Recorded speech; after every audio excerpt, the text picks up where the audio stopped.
out. Today I'm seeing Boygenius for the first time at Gunnersbury Park near London, and I haven't seen them. I haven't seen any of them even individually yet. So this is a big moment for me. Ethel Cain and Muna are also playing. It's kind of festival-esque, which will be interesting because I've gone to concerts by myself before, but never in this type of setting. It's outside, you know, grass, all that stuff. But yeah, I'm gonna take you there. It's about an hour ride on the underground.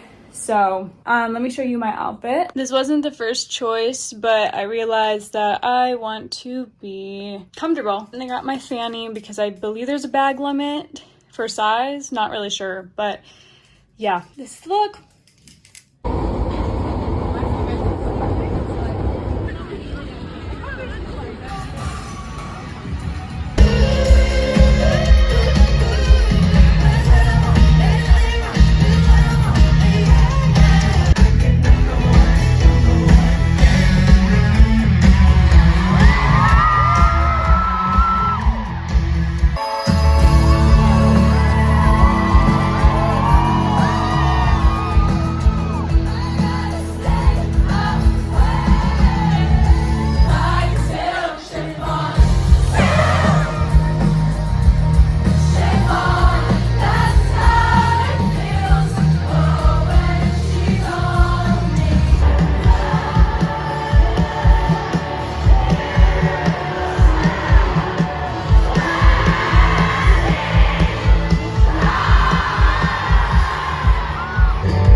Building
Covent Garden today and the surrounding area. Finally, after 2 weekends actually being in London. So we're gonna make the most of it. And I have a reservation at 2 at this place called Lily's Cafe, and they have a £25 brunch where you get 2 entrees of your choice, a big ass piece of cake, and then endless tea. Come along, let's have a good day.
I went on a full day tour to the Cotswolds villages. We visited 4, and it also included a lunch at this place called the Swan Hotel with a dessert, and that was good. And we basically, at each village, we just got to roam around for a certain period of time. And I did make a friend, and she's from Japan. So it was really interesting to be able to talk to her about her experience, because she had been going to school in the UK, and just the comparisons of being an American versus a Japanese woman. And it's just really fascinating. Japan's definitely a place I really want to go to someday. And she just made me even more excited about it. And yeah. Building with 4 chimneys and a pig flying through the chimneys, that's his building. And that's building just it's called Lift 109, and it takes you to the top, to a viewing point. So forget the London Eye. Yeah, it's beautiful. It's not only about Arlington Row. Okay, I know it's beautiful, but this is beautiful too. And there's the church over there, St. Mary's over there. Along the river, it takes you straight into the village, right? Straight. Look how beautiful that is. Absolutely stunning. And you see where the people are going there on the other side. You see that? So our second stop was in the town called Bibury, and we had lunch at the Swan Hotel. It was great. And then we explored the famous Arlington Row Street. It's a famous row of cottages from the 1300s. And we explored a church. A lot of famous celebrities have actually had houses in this city, including Kate Blanchett, Kate Moss, Peter Gabriel, Sting. So it's pretty popular for a little retreat, a little getaway. We then headed over to Bourbon on the Water. They had a miniature city you can check out that kind of essentially had everything in the town, from schools, police, all of that, and history. We checked out a really cool church as well. And then we stopped off to get some ice cream and headed home. I got 2 other British snacks that I just want to taste test on camera for y'all real quick. First one is another Mr. Kipling, and it's these mini Battenbergs, what it looks like. Still with the minion. It just looks like cake. And then there's like sugar all over this thing.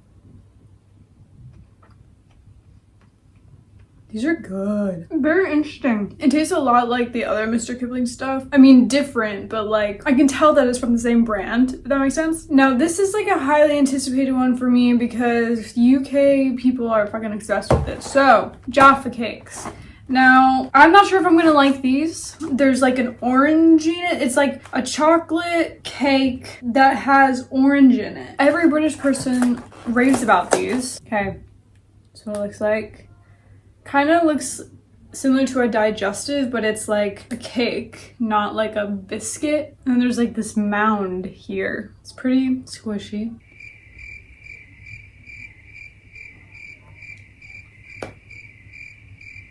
I actually don't mind that. It's an interesting texture all around. Like, this is just very spongy, this side, where I feel like almost if it was more of an American styled like cookie texture, it would be better, but so I'm just trying to get used to that. The orange is not overpowering at all, thank God. It's like the perfect amount. I don't like mixing my chocolates with shit like this, like fruit, other than strawberries, obvi. It's not bad. Would I say this is like my favorite thing I've tried? Would I say that this is better than this? I mean, they're very different. I would probably go for this over these, but I would probably have digestives over these two. I like the texture better. Like, it's not exactly a snap, but it's more like crumbly American cookie-esque. I like that better. This is very unfamiliar. I've never had something with this type of texture like this in this way, but I'm glad I tried them because I was very intrigued and I was really worried I was gonna hate these, but I don't. Okay, y'all, prepare yourselves because this is one of my favorite things that I did while in London. I went to the Warner Brothers studios to see the Harry Potter sets, and there was so much. It was honestly overwhelming, but literally the coolest thing ever. I'm such a big Harry Potter fan, and I had to try not to geek out every single thing that I saw. So they brought us to a hallway and we saw a bit of sets of the Dudley house, and then they took us to the main corridor which led into the meal hall with all the candles and everything. There's a bunch of costuming and the hat. You can see Dumbledore, Professor McGonagall, Hagrid, Snape, all of them, and their original costumes involved. It was very surreal. Then we were led into a different room where we saw a bunch of stuff from the ball and Goblet of Fire, a lot of costuming for various characters, wigs. Here's Sirius Black. Here's a staircase with all of the paintings and portraits of the people. That's from the bathrooms. We can see Gryffindor house, common room, where they all hung out. And I mean, it was just right there in front of you. Super cool. I felt like I was there. We see the mirror, which I did take a mirror pic in, of course. And yeah, just a lot of sets, very big, like you really felt like you were in there. Dumbledore's office, which was really cool actually. They had a lot of cool things there. The Triwizard Cup. And then there's a lot of things for Quidditch too. The potions room, and this was cool. They actually had some wands and ladles actually playing, moving as if by magic. More portraits. We saw Hagrid's house. Again, with the Quidditch stuff. You can actually, I didn't do this, but you can actually act as if you're pulling the broom up into your hand, like in the first movie or second movie, one of those. Sorry, I'm blanking right now. A lot of different transportation pieces. Yeah, I mean, just various things, again, with like moving cabinets, and the Weasleys also had a lot of moving parts with the cutting and stuff, which went along with how the movies looked. It's cool to see them actually happening in front of you. We got Voldemort and his followers, that insane scene. They also used different heads for Hagrid, which was very interesting because obviously he's supposed to be kind of like a giant. We have Ministry of Magic set and costuming, just so much. Like, and this is not even the half of it, people. Umbridge, that was cool to see. And then they did a little skit where you took a magic class. And then we went into the dark forest. That was really cool. It was actually a little bit scary. I was like, oh, okay, like we're really getting into it. Buckbeak, love. Then there was this whole thing where big spiders came down and started thundering really loud, very immersive. And then the main spider guy came out. And then we head to where the station was, the train that they used.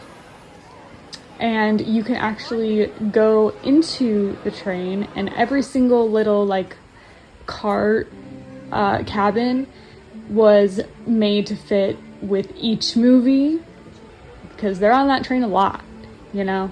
I waited there was a long line for this, so, but I had to see it, of course. Then we see a little memorabilia of journals, news, maps, the Marauders map. I got some butterbeer. It was good, I gotta say, it was good. Not like super insane, but cool. We head outside, see the night bus, which is so London. And then just a lot of really big things. I got something to eat. Oh, this was so fun. You actually could pull up those little screaming roots and they would scream. We went to the Dudley house. There's the bridge. Then we headed into a place that was all makeup and kind of just the making of the different characters, because, you know, they're all kind of crazy.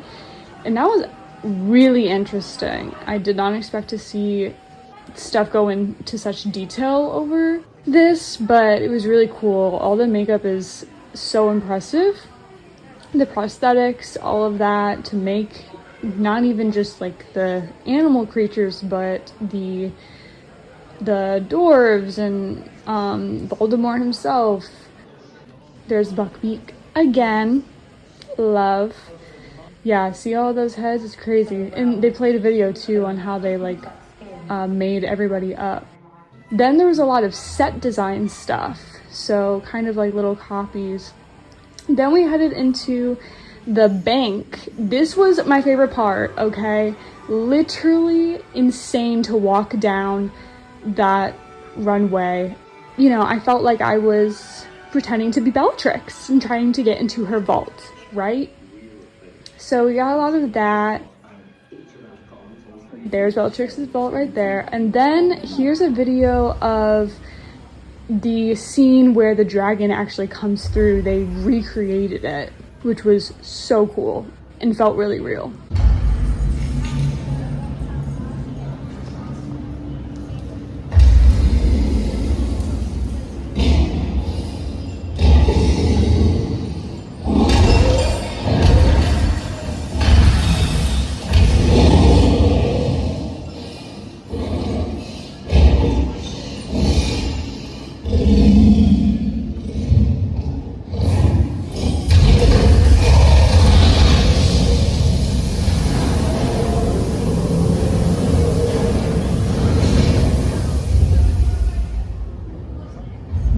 favorite. Then we turn down the alley. We see the twins, their little joke shop. That was really fun too. Again, you felt like you were there. Here's more prototypes. Oh, and this was the last room. It was the entirety of Hogwarts. It was huge. It doesn't do it justice in the video, but it was crazy. I mean, you got an entire 360 view of it, and it was just beautiful. It was really, really cool to see. And they changed the lighting so you can see kind of how it looked at night or in the day. Ugh, I just wish it was a real place. Like, so cool. So that's how they, filmed Hogwarts. And then there was a room that had a bunch of wands you can get. And then a room with a bunch of treats that had like staple Harry Potter treats. Of course I got some. And it was amazing. I got Too Good To Go again, which honestly is only the third time. But let me show you what I got. I went to two places. Both were about 3.5 pounds. So probably like $4-ish US dollars, $4 or $5 US dollars. One of the places I already went, it was the first place I went to do the Too Good To Go. Once again, I got an entire baguette. Love to see it. I did not get this the last time, but this is a shit ton of bread. It's Saturday today. I leave Thursday, so we're eating a lot of bread. This is actually more stuff than last time. I got a veggie sub because they only had veggie left. It looks like this. 3 croissants this time. I got 2 last time. So regular, plain, chocolate one, another chocolate one. Now the other one I haven't gone to. It's a gelato place, and they have a small box or a large box. The large box is usually about like $7, but the small box was the only one available, and it was only about $4. This is what I got. Not as small as you think. I got 2 of these sandwiches. Cheese, this looks like ham, prosciutto, some other stuff. I got 2 of these. I have a habit of getting too much food that I need right before I need to leave town. It's fine. Another croissant. This one's plain, and then I got a pistachio. A lot of breaded goods. All of that food together was about $8. I think that's a good deal. It needs to be a good deal because London's just really fucking expensive for an American, let me just say. Oh, let me show you what I got from the Harry Potter thing too. Look, first off, they come in this cute little bag that has like the newspaper on it. I got one of these little, they had a whole candy area, where you can get classic stuff. I got a chocolate frog, very overpriced, but you gotta do it. And then I got butterbeer, and you can actually keep the cup, which I don't know where I'm gonna put this when I pack. We'll have to see about that. A keychain, and it's the like time thingy that Hermione uses in Prisoner of Azkaban. And I just thought this was really cool. I didn't want anything too cheesy or anything, I don't know. I like it. Tomorrow I'm gonna be heading to the Kensington, Notting Hill area. Finally, see what I get up to then.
Okay, so I am leaving tomorrow. I will be flying somewhere, but I won't tell you where yet until the vlog comes out. I've had a wonderful 6 weeks in London / the UK because I did a lot of day trips. I definitely feel like I have not gotten my fill of the city. There's so many more things that I didn't get a chance to go to, didn't get a chance to see. A lot of museums specifically. I really wanted to go to Richmond. I was not able to do that because there was actually a strike going on with the trains, with the railways. But it's a good excuse to come back, which I definitely want to. I've had a blast. I've had a very good experience with the people. The food was great. Yes, the food was great. I still have not had a Sunday roast, so that's definitely still on the list to have because I know that's good. You know, Americans and British people, they don't really have the best relationship. I feel like individually we're fine with one another, but we definitely can go at it on the social medias and it can be a lot. I think there's prejudice on both sides and I think we can all benefit from one, taking a joke and not making the jokes too insensitive and just being more kind to one another. Like, we're all people here, we're all dealing with our own shit and the world sucks a lot in ways, and I think we should not make it suck more for ourselves and others if we can. I'm so glad I went. I'm so glad this is my first travel experience solo outside of America. I mean, I guess, yes, I did go to Toronto, but this is like overseas. It's a whole different ball game, and I feel, even though I was here for 6 weeks, I feel like it's a home to me now. I'm just so familiar with it, and that's how I want to feel when I travel. I want to be here long enough to really just feel super comfortable, that when I come back it's not going to be intimidating or scary or anything like that because I've done it all before. I know how it works, I know how the people are, I know how the transportation system is, you know, I know the currency, I know some of the rules and expectations when it comes to just like politeness or whatever. I am really grateful for having done this trip, and it will not be the last London vlog, that's for sure. It won't be the last UK vlog. Hint, hint, in a long shot. But I just want to thank you guys for coming along with me. There's many more places and experiences and all of that to come. And also leave your recommendations. I'll leave some of the places that I went, and I hope you enjoy watching this. Or if you don't, then that's on you, I guess. I will see you guys in my next destination. Bye!